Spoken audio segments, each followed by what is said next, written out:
सुखमणि आश्रम से बिरल।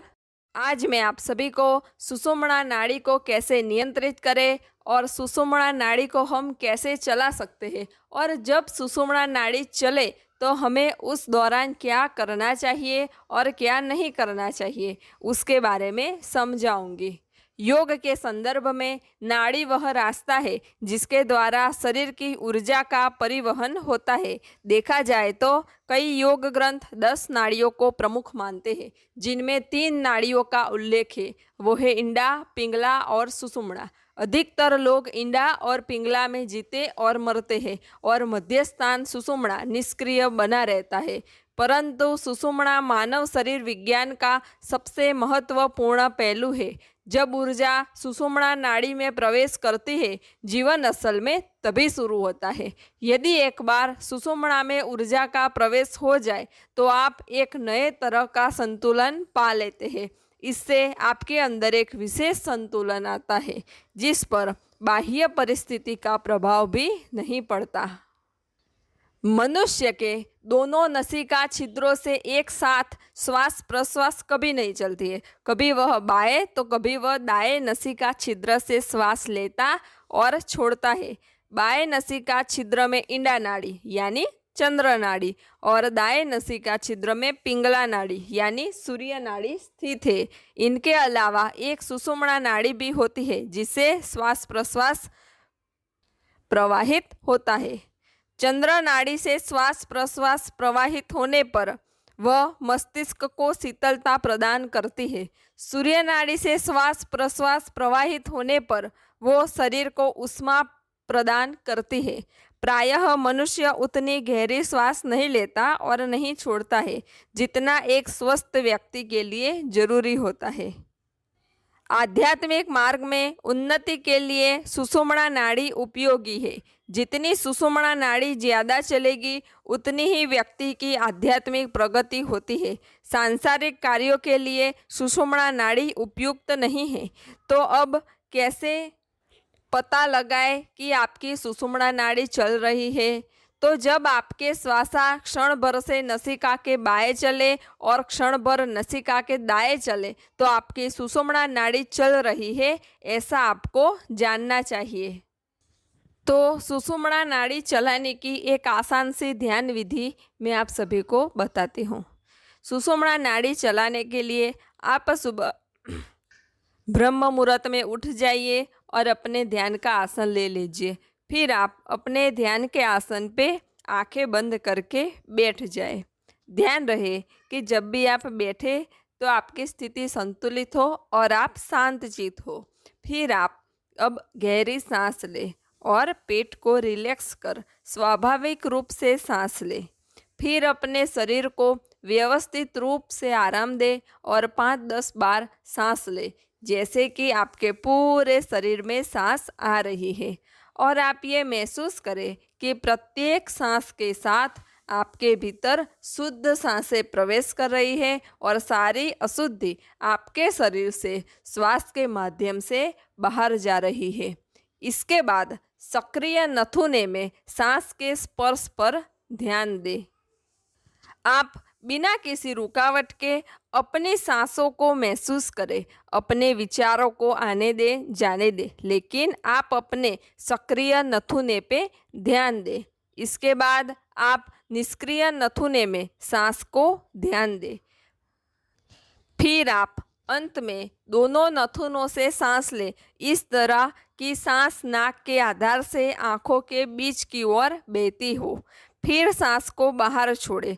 वापस आप सांस को केंद्रीय धारा में बहने दें। यह सुषुम्ना श्वास को स्थापित करने के अभ्यास की शुरुआत है। इस अभ्यास को जारी रखने के लिए कोशिश करें कि सांसों की आवाज़ सांसों के हर प्रवाह के साथ सुनाई दे। इसमें आगे अभ्यास से आपको सोहम ध्वनि आनी चाहिए। सांसों को लेने के साथ सो ध्वनि और छोड़ने के साथ हम ध्वनि। इस ध्वनि को आप सुने। आप अपना ध्यान अपनी सांसों की ओर और उसकी ध्वनि में रखें। अब मैं आपको सुषुम्ना नाड़ी चलाने की दूसरी ध्यान विधि बताती हूँ। अनुलोम विलोम प्राणायाम की विधि से दोनों नसिका छिद्रों से बारी बारी वायु को भरा और छोड़ा जाता है। अभ्यास करते करते एक समय ऐसा आ जाता है जब चंद्र और सूर्य नाड़ी के समान रूप में श्वास प्रश्वास प्रवाहित होने लगती है। उस अल्पकाल में सुषुम्ना नाड़ी से श्वास प्रवाहित होती है। आप रोजाना ब्रह्म मुहूर्त में ओम मंत्र का उच्चारण करें तो भी आपकी सुषुम्ना नाड़ी चल सकती है। अब मैं आपको रात्रि को कैसे सुषुम्ना नाड़ी चलाए उसके बारे में बताऊंगी। तो रात को सोते समय आप अपने बिस्तर पे सीधा लेट जाए और अपने शरीर को ढीला छोड़ दें और रिलैक्स होकर आप अपना ध्यान आज्ञा चक्र पर रखें, यानी हम जहाँ तिलक करते हैं वहाँ।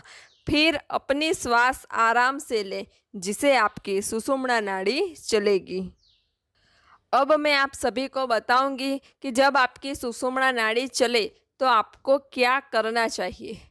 जब साधक की सुषुम्ना नाड़ी चले तो साधक को ध्यान, भजन और ईश्वर की आराधना करनी चाहिए। साधक को मन को एकाग्र कर ईश्वर में लगाना चाहिए जिससे उसकी आध्यात्मिक प्रगति होती है। जब साधक की सुषुम्ना नाड़ी चलती है तो साधक के विचार कम होते हैं और उसके भीतर आत्मिक भाव का उदय होता है। जब साधक की सुषुम्ना नाड़ी चले तो उस समय व्यक्ति जो भी शुद्ध इच्छा करता है वो पूर्ण होती है, क्योंकि उस समय शुद्ध भाव के साथ आत्म तत्व का सम्मिश्रण होता है।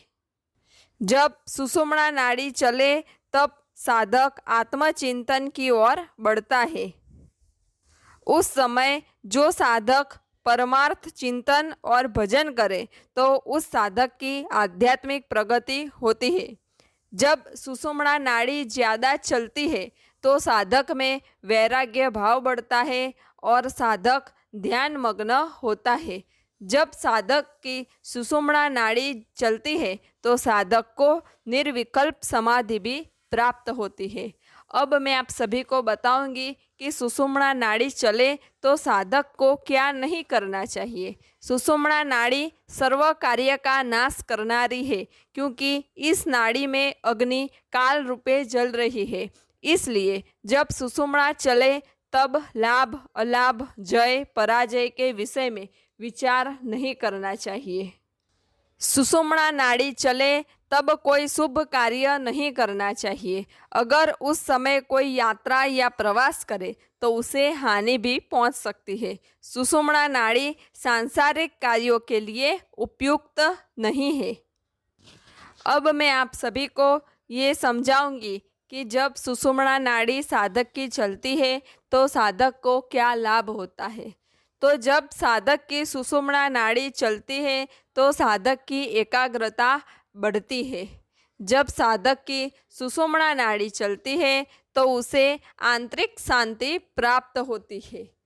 जब साधक की सुषुम्ना नाड़ी चलती है तो साधक की कुंडलिनी जागरण की प्रक्रिया में भी उसे मदद मिलती है। तो आप भी अपनी सुषुम्ना नाड़ी चलाएं और उस समय ध्यान करें, मेडिटेशन करें, साधना करें, ईश्वर की आराधना करें और अपनी आध्यात्मिक प्रगति करें। सब घटवासी परमात्मा को प्रणाम।